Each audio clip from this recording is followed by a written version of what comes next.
Assalamualaikum warahmatullahi wabarakatuh. Sebelumnya izin memperkenalkan diri, nama saya Citra Meda Pratiwi. Dan saya Mirnawan Sitauli Simanuk Kamil. Jadi di sini kami akan memaparkan atau menjelaskan materi mengenai akuntansi perubahan tingkat harga. Nah, untuk materi pertama akan dijelaskan oleh saya sendiri dan materi kedua akan dijelaskan oleh Mirnawan. Baiklah, yang pertama ini saya akan menjelaskan mengenai definisi perubahan harga. Nah, definisi perubahan harga ini adalah naik turunnya tingkat harga barang dan jasa dalam perekonomian dari waktu ke waktu atau inflasi atau deviasi. Nah, akibatnya rupiah yang sama nominalnya ini punya daya beli yang berbeda antara periode yang lama dan periode yang sekarang.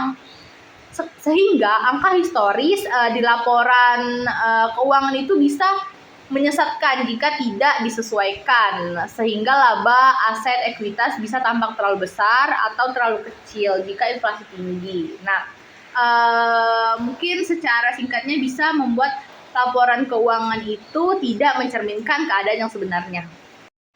Nah, yang kedua ini ada karakteristik perubahan harga. Itu ada 3 jenis jenis perubahan harga. Yang pertama itu ada perubahan harga umum. Nah, perubahan harga umum ini disebabkan oleh inflasi atau daya beli. Yang kedua ini ada perubahan harga spesifik ini mengacu pada perubahan dalam harga barang atau jasa tertentu yang disebabkan oleh perubahan dalam permintaan atau penawaran. Nah, seperti kemarin itu ada pas COVID itu mungkin ada permintaan yang sangat melonjak seperti peralatan kesehatan dan lain sebagainya.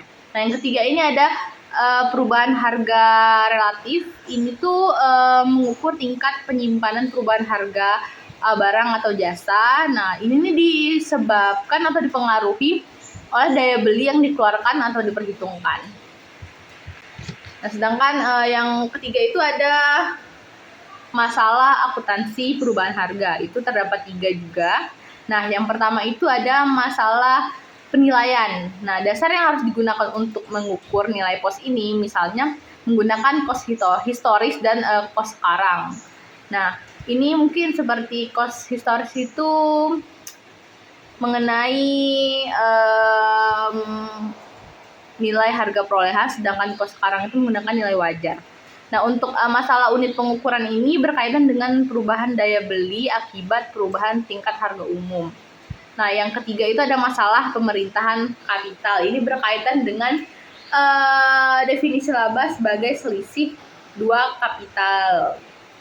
Selanjutnya akan dijelaskan oleh Mirna. Baik, materi selanjutnya yaitu item moneter dan non moneter. Di sini kita akan membahas beberapa kategori, yaitu yang pertama definisinya, selanjutnya contoh, dan juga implikasi perubahan harga. Oke, yang pertama kita masuk ke definisi inti dari pos moneter. Pos moneter adalah klaim untuk menerima atau keharusan membayar kas di masa depan dengan jumlah dan saat yang pasti. Nah, sedangkan pengertian dari pos non moneter yaitu aset atau kewajiban yang nilai rupiahnya dapat berubah-ubah seiring waktu atau hak atas barang atau potensi jasa. Selanjutnya contoh dari pos moneter yaitu ada kas, piutang usaha, utang usaha, dan juga utang obligasi. Kemudian contoh untuk pos non moneter yaitu adalah sediaan atau persediaan, kemudian ada aset tetap, kemudian ada investasi dalam saham, dan yang terakhir ada goodwill. Selanjutnya adalah implikasi perubahan harga untuk pos moneter terkait dengan untung atau rugi daya beli. Perusahaan yang menahan aset moneter saat inflasi akan rugi daya beli, sedangkan perusahaan yang memiliki kewajiban moneter besar akan untung daya beli. Kemudian pos non moneter terkait dengan untung atau rugi penahanan. Terjadinya perbedaan nilai tukar antara aset pos diperoleh dengan saat diserahkan atau dilaporkan. Kemudian pernyataan kembali tingkat harga umum atau restatement. Pernyataan kembali dilakukan melalui model akuntansi daya beli konstan. Tujuannya adalah untuk mengoreksi dampak perubahan daya beli umum. Ada beberapa prosedur konversi untuk pernyataan kembali tingkat harga umum. Yaitu yang pertama ada indeks harga, di mana kos historis harus dikonversi menjadi kos daya beli menggunakan indeks harga, misalnya IHK. Kemudian yang kedua, indeks dasar.